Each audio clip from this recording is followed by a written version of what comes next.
नमस्कार विद्यार्थी मित्रांनो, इन्फिनिटी इंजिनिअरिंग अकॅडमीच्या युट्यूब चॅनलवरती मी प्रमोद देशकरी आपणा सर्वांचं स्वागत करतो. विद्यार्थी मित्रांनो, सध्याचा जो काळ आहे, आचारसंहिता लागू झालेली आहे, पण ती आचारसंहिता आपल्या अभ्यासाला लागली की काय असं वाटायला लागलेलं आहे. कारण हा एक काळ आहे, संथ काळ आहे, जिथे अभ्यासाची ओढ निर्माण सहजासहजी नवीन होत नाही, अभ्यास होत नाहीत, विद्यार्थ्यांचे विविध प्रश्न आहेत, त्या प्रश्नांनाच वाचा फोडण्यासाठी हे स्पेशल व्हिडिओ सेशन मी आपल्यासाठी घेऊन आलेलो आहे. आमच्या चॅनलला सबस्क्राईब करायला विसरू नका, बेल आयकॉन प्रेस करायला विसरू नका आणि जास्तीत जास्त विद्यार्थ्यापर्यंत हा व्हिडिओ बघा, पोहोचवा. विद्यार्थी मित्रांनो, असं नाही की फक्त आम्ही इंजिनिअरिंगच्या विद्यार्थ्यांची गोष्ट करतोय, मी सर्वच स्पर्धा परीक्षा विद्यार्थ्यांसाठी हे कॉमन सगळ्या ज्या गोष्टी आहेत ते सांगतोय, जेणेकरून त्याचा फायदा येणाऱ्या दिवसामध्ये तुम्हा सगळ्यांना होईल. विद्यार्थी मित्रांनो, आचारसंहितेचा काळ आणि स्पर्धा परीक्षा देणारे विद्यार्थी हा आपल्या व्हिडिओचा आजचा टॉपिक आहे. पण एक लक्षात ठेवा की हाच तो काळ आहे की ज्याच्यामध्ये भविष्यातील यशाचे तुम्ही जे बांधणी आहे किंवा पायाभरणी आहे ती करू शकता. व्हिडिओ शेवटपर्यंत बघायला विसरू नका. विद्यार्थी मित्रांनो, सगळ्यात महत्वाचं, आचारसंहिता लागलेली आहे, पण आपल्याला काय करायचंय? आपल्याला मैदानात टिकून राहायचंय. मैदानात टिकून राहणं हे महत्वाचं आहे. नक्की त्याचा फायदा येणाऱ्या दिवसामध्ये होईल, पण कसं हेच जाणून घेण्यासाठी व्हिडिओ बघायला विसरू नका. विद्यार्थी मित्रांनो, आचारसंहिता लागू झालेली आहे. आचारसंहितेची ज्या दिवशी निवडणूक आयोगाची मुलाखत असते किंवा निवडणूक आयोगाची जी प्रेस कॉन्फरन्स होते आणि निवडणुका जाहीर होतात, त्या दिवसापासून आचारसंहिता लागलेली असते. आणि ही न्यूज होती बघा 16 मार्चची. त्याच्यामुळे ऑलरेडी आचारसंहिता ही लागलेली आहे आणि 4 जून पर्यंत निवडणुका चालणार आहेत आणि 4 जूनला निकाल येणार आहे या लोकसभेच्या निवडणुकांचा. वेगवेगळ्या टप्प्यांमध्ये भारतामध्ये 7 टप्पे आहेत आणि महाराष्ट्रामध्ये 5 टप्पे आहेत. या टप्प्यांमध्ये ती निवडणूक होणार आहे. महाराष्ट्रामध्ये जर बघायचं झालं तर एप्रिल महिना आहे आणि त्याच्यानंतरचा मे महिना आहे. या महिन्यामध्ये 5 टप्प्यामध्ये निवडणूक होणार आहे. त्याच्यामुळे या पर्टिक्युलर काळामध्ये आपला रोल काय असेल, एक विद्यार्थी, एक स्पर्धा परीक्षेचा विद्यार्थी ऍस्पिरंट म्हणून मी काय काळजी घेतली पाहिजे, कशा रीतीने मी माझा मोमेंटम हा टिकवून ठेवला पाहिजे, जेणेकरून आगामी काळात येणाऱ्या परीक्षा आणि ज्या परीक्षा झाल्या नाहीत, ज्याच्या डेट्स अजून डिक्लेअर झाले नाहीत, त्या परीक्षा मी कशा पद्धतीने सक्सेसफुल रित्या पार पाडेन. तर महाराष्ट्रात 5 टप्पे आणि देशामध्ये 7 टप्पे असे निवडणूक आयोगाचे जे चीफ ऑफिसर आहेत त्यांनी ऑलरेडी ही ज्याला म्हणतो मुलाखत दिलेली आहे. आणि जे निवडणूक आहे ती निवडणूक जर बघायचं झालं तर मी आता सांगितलं, देशात 7 टप्प्यात आणि महाराष्ट्रात 5 टप्प्यात होणार आहे. महाराष्ट्रात बघा 19 एप्रिल, 26 एप्रिल हे एक महिना एप्रिलचा, त्यानंतर 7 मे, 13 मे आणि 20 मे हा टप्पा मे महिन्याचा. तुम्ही जर महाराष्ट्राचा पूर्ण हा नकाशा असा बघितला तर इकडनं त्यांनी सुरुवात केलेली आहे. म्हणजे पहिल्या टप्प्याचं मतदान जे आहे ते विदर्भापासून सुरू होतंय आणि नंतर मग त्यांनी इकडे सगळ्या ज्या टप्पे आहेत ते कव्हर करणार आहेत. विद्यार्थी मित्रांनो, एप्रिल आणि मे हे 2 महिने असणार आहे ज्याच्यामध्ये महाराष्ट्रामध्ये लोकसभेची निवडणूक होणार आहे. ही आचारसंहिता डिक्लेअर झाल्यानंतर हे सगळा जो प्लान आहे, वेळापत्रक आहे निवडणुकीचं, ते निवडणुकीचे किंवा जे इलेक्शन कमिशन आहे त्यांचे जे चीफ आहे त्यांनी ऑलरेडी हे सांगितलेलं आहे. आता सगळ्यात महत्वाचा विद्यार्थ्यांना प्रश्न पडतो आणि विद्यार्थ्यांचे आम्हाला जे कॉल येतात, सर नवीन ऍड येतात का? तर ह्या अनुषंगाने एक जर जनरल गोष्टी बघितल्या आपण, म्हणजे शासनाच्या आधिपत्याखाली येणाऱ्या, तर कुठल्या गोष्टी सुरू आहेत आणि कुठल्या गोष्टी बंद असतील हे तुम्हाला माहिती पडेल या चार्टच्या दरम्यान. आता ज्या सुरू आहेत त्याच्याबद्दल जास्त डिस्कस करायची गरज नाही, पण आपल्या विद्यार्थ्यांवरती, आपले जे ऍस्पिरंट आहे यांच्यावरती कुठल्या अडचणी येऊ शकतात.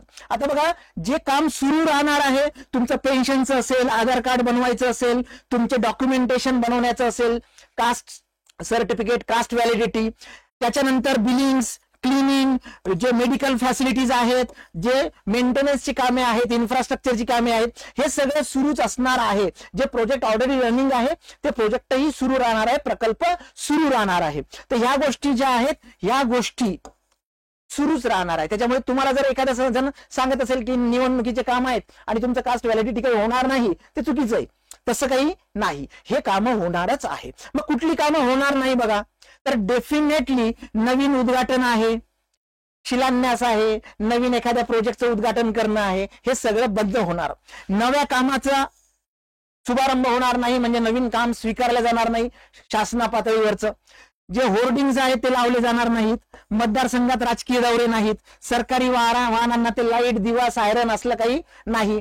कार्यालयात जे ऑफिशियल गव्हर्नमेंटचे ऑफिशियल कार्यालय आहे तिथे पंतप्रधान, मुख्यमंत्री यांचे फोटो असतात बघा, ते तसलं काही लावायचं नाही. तर ह्या ज्या गोष्टी आहेत ह्या गोष्टी तुमच्या होणार नाही किंवा या गोष्टीवरती बंदी आहे. तुम्ही म्हणाल सर याचा ना आमचा काही संबंध नाही. नक्कीच संबंध नाही. मग तुमचा आणि आचारसंहितेचा संबंध येतो कुठे? कारण ते महत्वाचं आहे.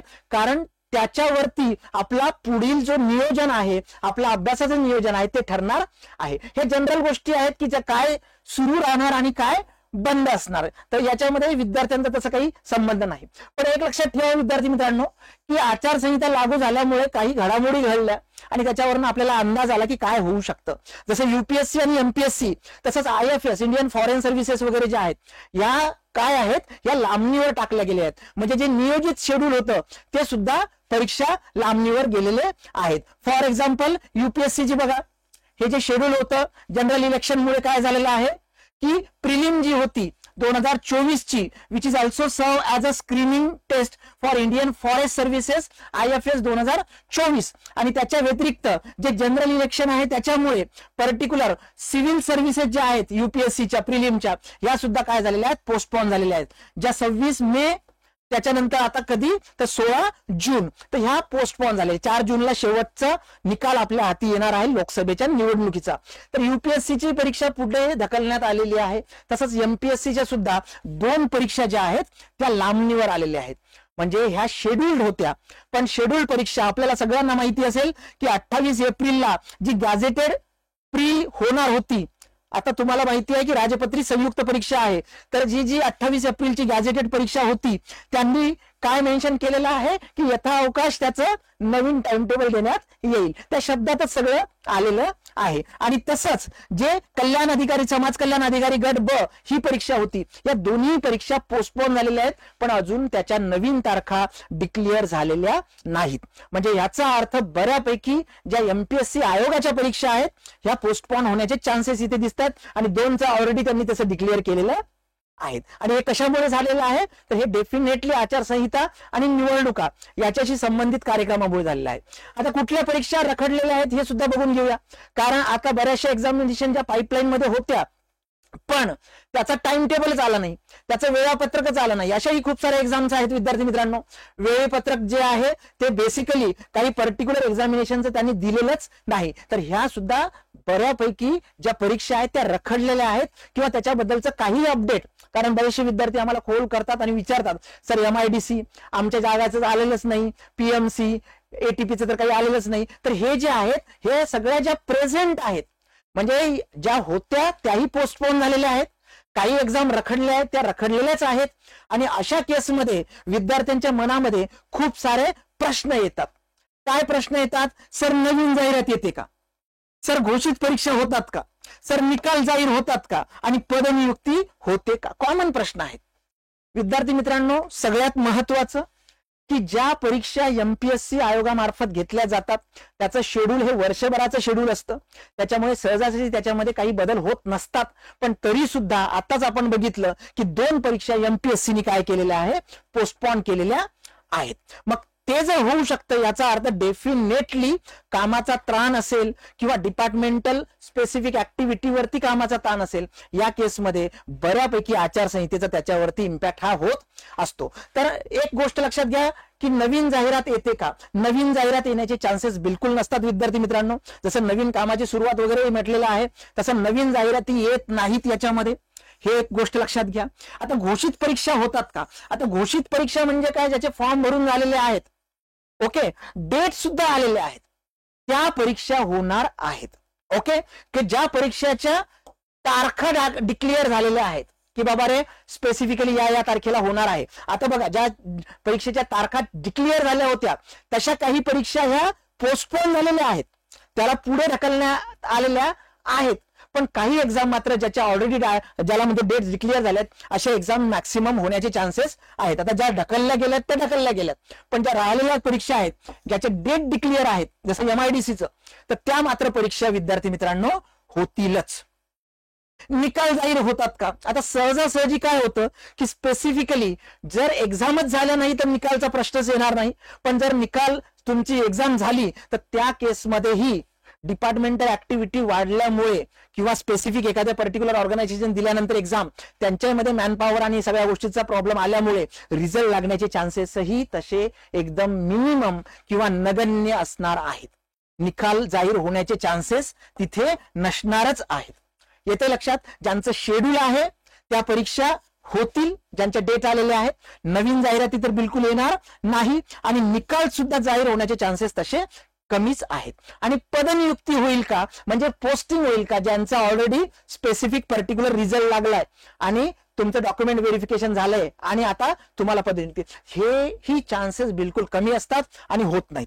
ओके, तर पदनियुक्ती सुद्धा होत नाही. तुम्ही जर बघितलं असेल काही आता लेटेस्ट ज्या एक्झामिनेशन झेडपीच्या वगैरे झालेल्या आहेत तर त्यांना सांगण्यात आलेलं आहे की आचारसंहितेनंतरच तुम्हाला पोस्टिंग मिळेल. ओके, तर विद्यार्थी मित्रांनो ह्या गोष्टी लक्षात ठेवा. नवीन जाहिरात येत नाही. घोषित परीक्षा जर डेट फायनल असेल, क्रिस्टल क्लिअर असेल, कुठली पोस्टपोनची त्याच्यामध्ये नवीन त्यांनी रिवाइज नोटीस काढली नसेल तर एक्झाम होतील, निकालही लागणार नाही आणि पदनियुक्ती होणार नाही. ओके, तर ह्या प्रश्नांचे उत्तर बघा या सगळ्या गोष्टींमध्ये आहेत. आता बघा कुठल्या जाहिराती आलेल्या आहेत. तर पुणे म्युनिसिपल कॉर्पोरेशनची 113 ज्युनियर इंजिनियर सिव्हिल याच्यासाठीची ऍडव्हर्टाइजमेंट आपल्याला माहिती होतं. जानेवारीमध्येच हे फॉर्म फिलिंग सुरू झालं होतं आणि फेब्रुवारीच्या 5 तारखेपर्यंत फॉर्म भरून टिकलेत आपण आणि आता बसलोय आपण वाट बघत एक्झामची. येते लक्षात? मग आता ह्या ज्या 113 जागा आहेत ज्युनियर इंजिनियर सिव्हिलच्या, ही ऍडव्हर्टाइजमेंट आलेली आहे, पण डेट बद्दल कुठलंही अपडेशन, कुठलंही अपडेट नाहीये विद्यार्थी मित्रांनो. त्याच्यामुळे जर कुणी सांगत असेल की 1 महिन्यात 2 महिन्यात, तर असं नाही. याच्यामध्ये कुठलेही डेट्स किंवा अपडेट्स हे अवेलेबल नाही. तर पीएमसीच्या 113 जागा. दुसरी गोष्ट, कुठले पोस्ट आलेले आहेत आणि वेळापत्रक सुद्धा जाहीर झाले. MIDC सगळ्यांना माहिती आहे. MIDC जे आहे महाराष्ट्र इंडस्ट्रियल डेव्हलपमेंट कॉर्पोरेशन, इथे विविध पदांसाठीच्या फॉर्म तुमच्याकडनं भरून घेतले होते आणि आता डेट आलेले आहेत. पण त्याच्यामध्ये अजून काय झालेलं आहे विद्यार्थी मित्रांनो, तर सहाय्यक अभियंता स्थापत्य गट ब, ओके, असिस्टंट इंजिनियर 107 पोस्ट आहेत या, आणि ज्युनियर इंजिनियर कनिष्ठ अभियंता स्थापत्य गट क या 17 पोस्ट आहेत MIDC मधल्या. या दोन्हीही पदांसाठीच्या तारखा आलेल्या नाहीत.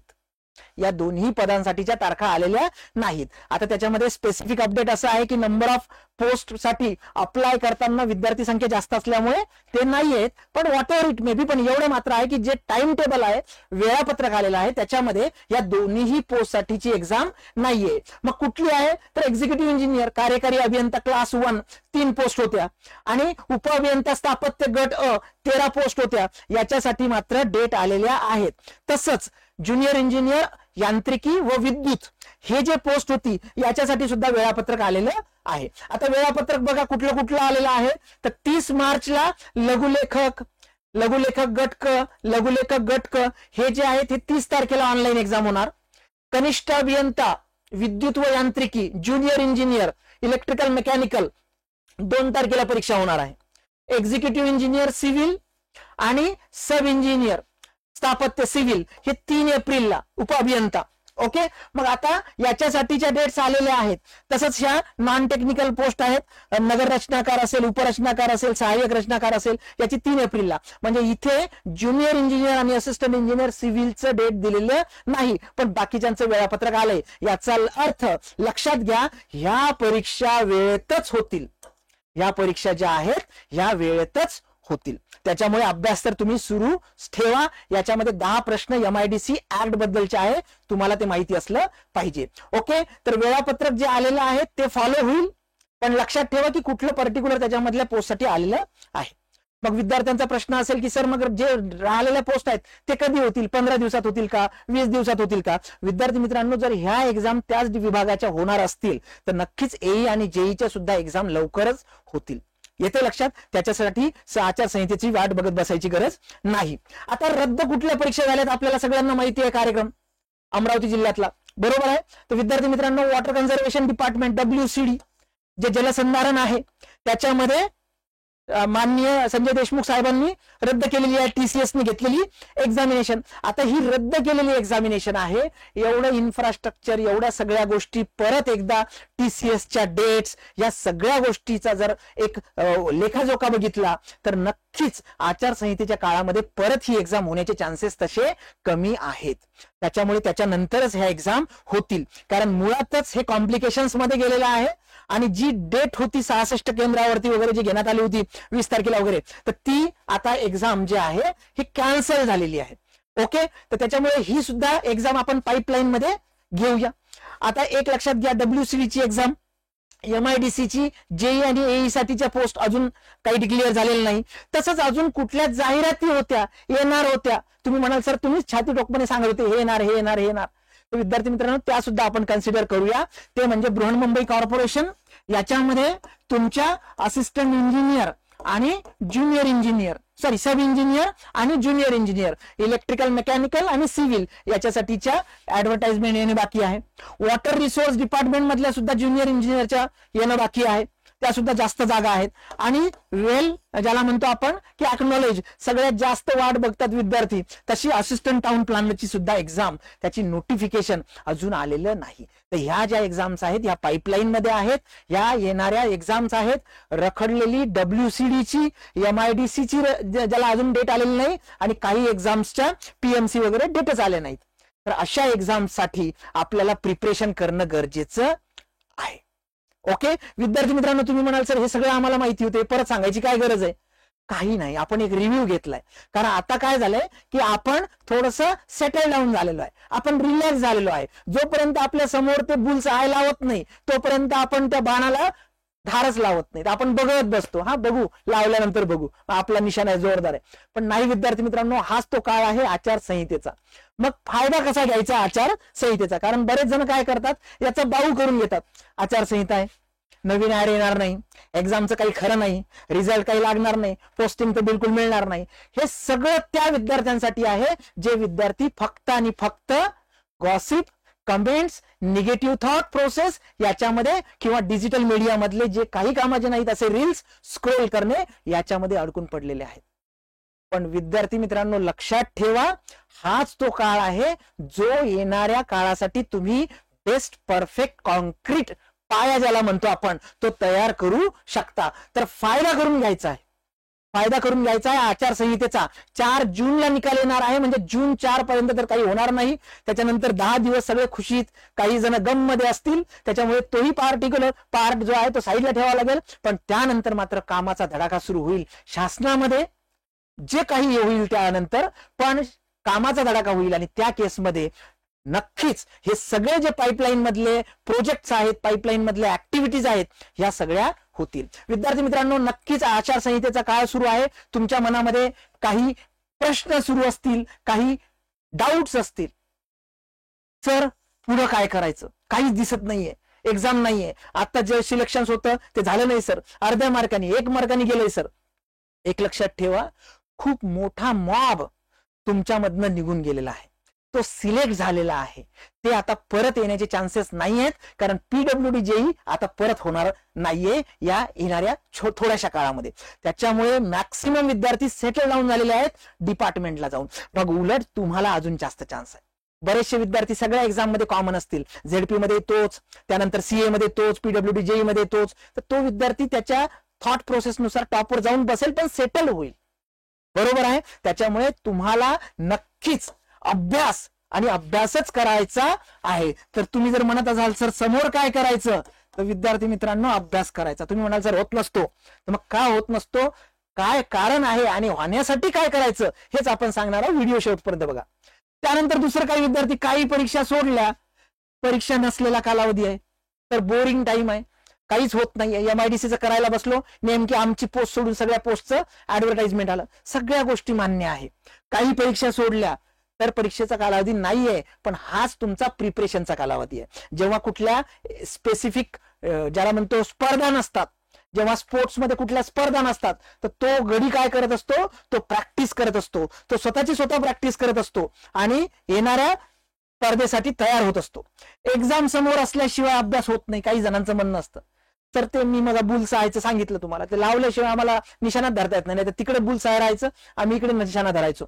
एक्झाम समोर असल्याशिवाय अभ्यास होत नाही. काय कारण आहे आणि कशा पद्धतीने करायचं हेच आपण बघणार आहोत.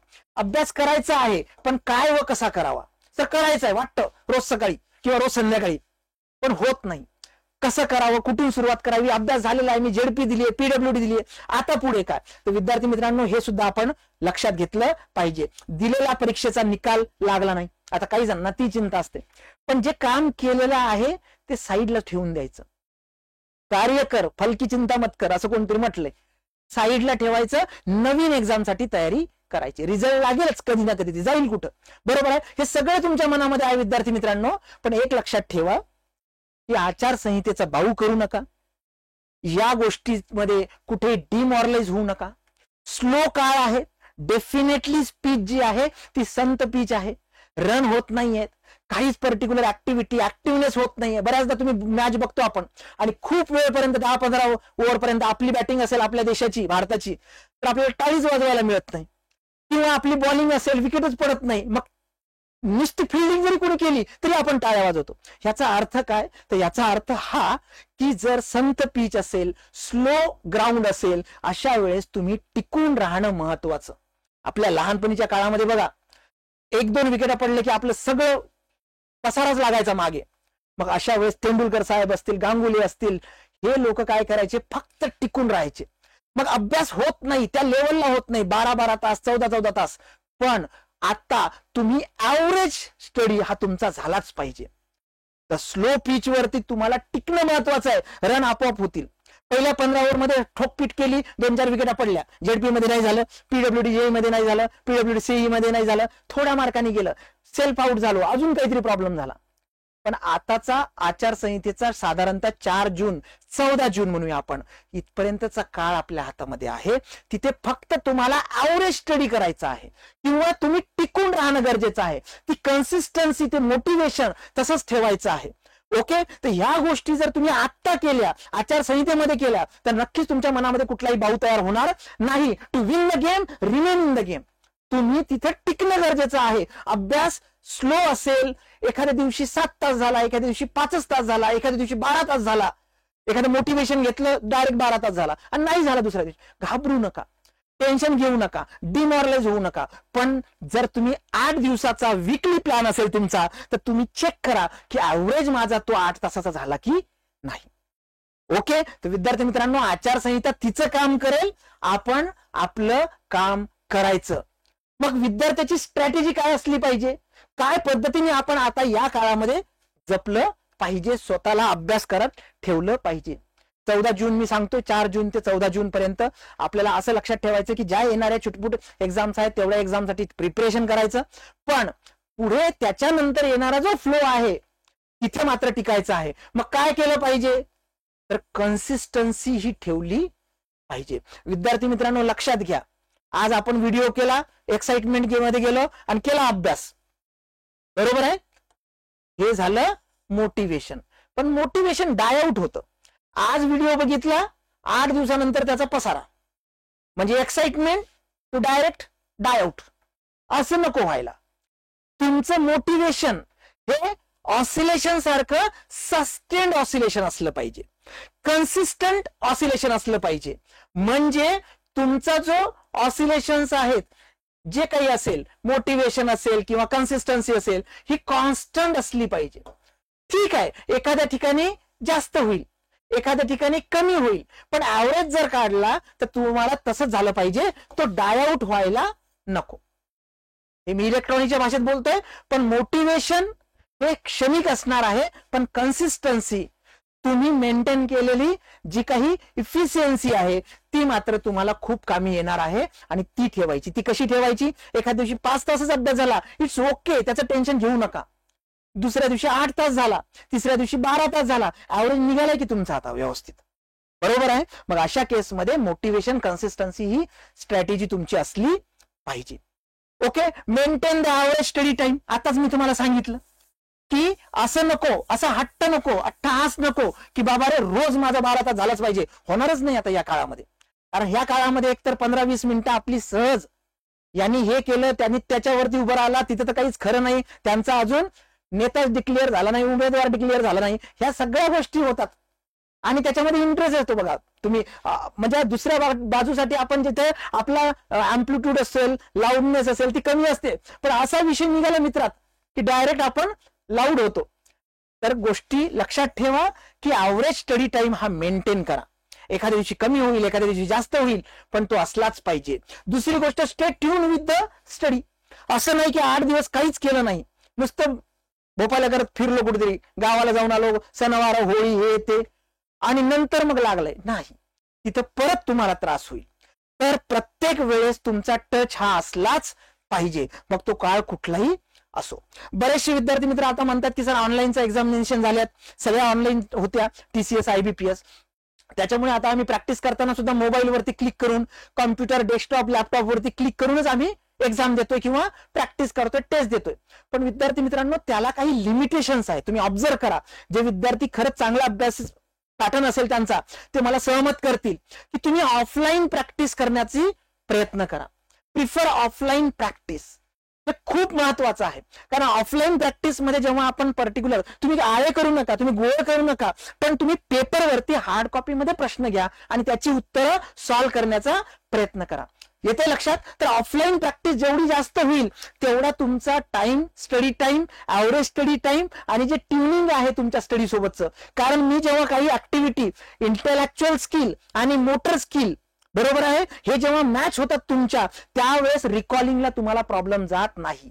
मी फक्त विचार करतोय, काहीतरी रिकॉल करतोय, हा ते माहितीये, ते माहितीये, त्यांनी होत नाही. पण जेव्हा इंटेलेक्च्युअल स्किल आणि मोटर स्किल जेव्हा तुमच्या सोबत काम करतात, तेव्हा लॉंग लाईफ पर्यंत त्या गोष्टी तुम्हाला रिकॉल होतात. त्याच्यामुळे ऑफलाईन प्रॅक्टिस करा, मग ती टेस्ट सिरीजची असो, लिहून बघण्याची प्रॅक्टिस असो. तुम्ही म्हणाल सर आता ऑनलाईन एक्झाम आहे, MCQ टाईपचं, कुठे लिहून घेण्याचा जमाना आलाय, नाही, तरी तुम्ही ऑफलाईनची प्रॅक्टिस करा आणि कीप मोमेंटम.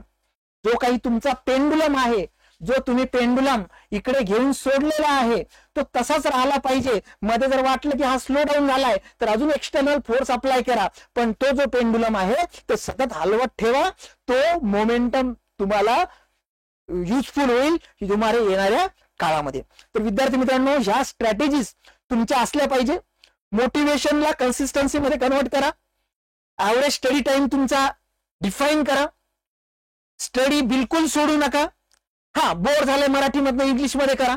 टेक्निकलचा करा विषय, एखाद्या वेळेस टेक्निकलमध्ये स्ट्रक्चरचा एखादा विषय गेला तर इकडे करा तुमच्या पर्टिक्युलर इरिगेशन मध्ये.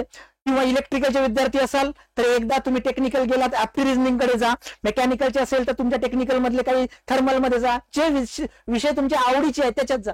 जे कंबाईन गट, ब गट, क करतायत किंवा MES किंवा राज्यसेवा करतायत, त्या विद्यार्थ्यांनी सुद्धा काय करायचंय की स्पेसिफिकली आता प्रीचं माझं शेड्यूल आहेच आहे, त्या हिशोबाने करंट अफेअर झाले, आता CSAT प्रॅक्टिस करा. बरोबर आहे. मग ह्या ज्या गोष्टी आहेत, कॉम्प्रेशन वरती जा. तर ह्या गोष्टी ज्या आहेत ह्या तुम्हाला तुमच्या स्ट्रॅटेजीमध्ये टाकाव्या लागतील, त्याशिवाय पर्याय नाही. सगळ्यात महत्वाचं की थिंक पॉझिटिव्ह. पॉझिटिव्ह विचार करा, पॉझिटिव्ह लोक जवळपास ठेवा, निगेटिव्ह वाल्यांना पळवा, नाहीतर ते तुमची काशी केल्याशिवाय राहणार नाही. येते लक्षात? विद्यार्थी मित्रांनो, पॉझिटिव्ह थिंकिंग केली की एनकरेजमेंट असेल, हॅपीनेस असेल, ओव्हरऑल एनर्जेटिकपणा असेल, ओके, स्ट्रेंथ असेल, सगळ्या गोष्टी तुमच्या जवळ येणार. ओके, काय करायचंय? Maintain record of study or tracking. तुम्ही जो काही अभ्यास, मग तुमचा वीकली प्लॅन असेल, मंथली प्लॅन असेल, हा ट्रॅक करा की काय मी ठरवलं होतं, काय माझं झालंय. फॉर एक्झाम्पल, सपोज मी हा पर्टिक्युलर चॅप्टर सिव्हिलचा करणार होतो, तारीख 5 होती आणि त्याच्यापैकी माझे फक्त एवढेच पर्टिक्युलर पॉइंट झालेत. MCQ मी त्याच्यामध्ये एवढे सोडवले, MCQ माझे एवढेच बरोबर आले. प्रत्येक गोष्टीचा रेकॉर्ड ठेवा, म्हणजे अनालिसिस साठी तुम्हाला फायदा होईल. तुमचा डेली प्लॅन असला पाहिजे. आता हे असं नाही सांगत, डेली प्लॅन साठी आपले वेगळे व्हिडिओज आहेत, तुम्हाला माहिती आहे, तुम्ही नसेल बघितलं तर बघून घ्या. तुमचा स्वतःचा प्लॅन तयार करा, पण असा स्पेसिफिक पर्टिक्युलर प्लॅन तयार करताना तो एक्झिक्युटिव्हल असला पाहिजे. नाही उद्या मी 15 तास अभ्यास करणार आहे पण आज काहीच करणार नाही, असं बिलकुल व्हायला नको. डेली प्लॅनवरच तुम्ही मंथली प्लॅनवरती जालच जाल. तुम्ही जर 30 दिवसाचा प्लॅन केला तर काही करायची गरज नाही वेगळं. तो तुम्हाला मंथली प्लॅन तुमचा झालाच झाला. आणि quality time for your self, that is very important during this particular slack down period. Negativity, सगळ्या गोष्टी, बऱ्याचशा गोष्टी, विद्यार्थ्यांचे खूप सारे प्रॉब्लेम्स असतात, फायनान्शियल पासनं बाकीचे प्रॉब्लेम्स असतात. तर विद्यार्थी मित्रांनो लक्षात घ्या, तुम्हाला स्वतःसाठी 10 मिनिटं, 15 मिनिटं, अर्धा तास, 1 तास जे काही असेल ते, तो क्वालिटी टाइम म्हणतो आपण त्याला. मग तो अभ्यासाचाच असला पाहिजे अशातला भाग नाही, पण ज्याच्यामध्ये तुम्हाला फील्ड ऑफ इंटरेस्ट आहे किंवा ज्याच्यामध्ये तुम्हाला चांगलं वाटतं तो टाइम करा. म्हणजे डेफिनेटली तुमची हे काय आहे, एनर्जी बूस्ट केल्यासारखं झालं. म्हणजे स्पेसिफिकली पर्टिक्युलर एक, तुम्ही बघा, एकदा तुम्ही एखाद्या निसर्गाच्या सानिध्यात जाऊन आला की दुसऱ्या दिवशी एनर्जी ड्रिंक सारखी काम करते. तर तसंच इथे क्वालिटी टाइम तुमच्यासाठी ठेवा, डेली काढा. मेनली त्याचा फोकस किंवा त्याचा पर्टिक्युलर इफेक्ट कुठे होईल, तर त्याचा इफेक्ट होईल तुमच्या स्टडीवरती. येते लक्षात विद्यार्थी मित्रांनो? Be positive. तुम्हाला सर मग आता टाइम स्लॉट्स कसे आहेत? नेहमीच आम्ही सांगतो, एप्रिल महिना आहे आपल्याकडे, आता मे महिना आहे आणि जूनचं साधारणतः मी जसं सांगितलं 14 जून पर्यंत हा कार्यक्रम असण्याचे चान्सेस आहेत. मग 3 महिन्याचा कालावधी आहे, एप्रिल मे जून. आपण 80-90 दिवस कन्सिडर करतोय. या दिवसाचा मंथली प्लॅन तुम्ही करा, डेली प्लॅन करा. डेली प्लॅन मध्ये तुम्ही प्लॅनिंग करताना 3 स्लॉट ठेवा. पहिला स्लॉट, दुसरा स्लॉट, तिसरा स्लॉट. सकाळी 1 स्लॉट ठेवला 3 तासाचा की संध्याकाळी परत ठेवा. 1 तासाचं तुम्ही रिकॉलिंग करा, रीडिंग करा. आता याच्यामध्ये सगळ्यात महत्वाचं की तुम्ही आत्ताच लेटेस्ट सगळ्या एक्झाम देऊन बसलेत. झेडपी म्हणू नका, तुमचे पीडब्ल्यूडी जेई म्हणू नका, पीडब्ल्यूडी सीए म्हणू नका, जुनी पीसीएमसी, टीपीए, पीएमसी, खूप सारे एक्झाम दिलेत तुमच्या. त्याच्यामुळे तुमचा अभ्यास एकदा रिकॉलिंग, एकदा बॅच लावून झालंय, सगळं टेस्ट देऊन झाल्यात. आता आपल्याला रिव्हिजन करायचे. त्याच्यामुळे तुम्ही हा रिकॉलिंगचा पिरियड 1 तासच ठेवा, पण अर्ध्या तासाच्या टेस्ट मात्र तुम्ही द्यायला विसरू नका. ऑफलाईन प्रॅक्टिस करा, इथे सुद्धा ऑफलाईन प्रॅक्टिस करा. त्याच्या व्यतिरिक्त 1.5 तास काय करायचंय तुम्हाला? अनालिसिस करायचंय. 1.5 तास काय करायचंय तुम्हाला? अनालिसिस करायचंय. म्हणजे एप्रिल, मे, जून असे 3 महिने तुमच्याकडे आहेत, 80 ते 90 दिवस. आणि प्रत्येक दिवसाचा जर असा स्लॉट झाला तर नक्की विद्यार्थी मित्रांनो त्याच्यामध्ये तुम्हाला खूप फायदा होईल. आचारसंहितेचा काळ जरी असला तरी बाऊ करून घेऊ नका. ती आचारसंहिता आपल्यावरती लावून घ्या. कशासाठी? तर डिसिप्लिन. कशासाठी? तर अभ्यासासाठी, स्टडीसाठी. विद्यार्थी मित्रांनो, तुम्हाला वाटत असेल की काय सर ऑलरेडीच काही एक्झाम नाहीत, रिझल्ट नाहीत आणि त्याच्यात तुम्ही येऊन स्पेसिफिकली हे सगळ्या गोष्टी सांगतात, तर नक्कीच विद्यार्थी मित्रांनो याच्यावरती विचार करा. या सगळ्या गोष्टी खूप महत्वाच्या आहेत. 15 जूनच्या नंतर जेव्हा हा काळ निघून जाईल तेव्हा तुम्ही म्हणाल अरे 3 महिने आपले असेच गेलेत. कशामध्ये? फक्त अशाच बडबड करण्यामध्ये. तर विद्यार्थी मित्रांनो लक्षात ठेवा, खूप क्रुशियल पिरियड जरी असला तरी युजफुल त्याला आपल्याला बनवता येतं. आचारसंहितेचा बाऊ करू नका, पॉझिटिव्ह थिंकिंग ठेवा आणि फक्त अभ्यास करा. तुम्ही आता बघितलं असेल सगळीकडे शांत झालेले आहेत, सगळे सन्नाटा एकदम. का? कारण सगळ्यांना सगळ्या गोष्टी माहिती आहेत. पण शांत जेव्हा सगळे असतात तेव्हाच आपण हालचाल करायची असते. विद्यार्थी मित्रांनो, बुक्स सगळे अवेलेबल आहेत आमच्या सगळ्या वेबसाईट वरती, त्यानंतर ड्रीमपाथ वरती. इन्फिनिटी अकॅडमी, ड्रीमपाथ दोन्हीचा पत्ता तुम्हाला माहिती आहे. मानकरवाडा, पत्रे मारुती चौक, मोदी गणपती जवळ, नारायणपेठ, पुणे. इथे तुम्ही पर्सनली येऊन हे बुक्स घेऊ शकता, सवलतीच्या दरात बुक घेऊ शकता. विद्यार्थी मित्रांनो, 3 महत्वाच्या बॅचेस आम्ही लॉन्च केलेल्या आहेत.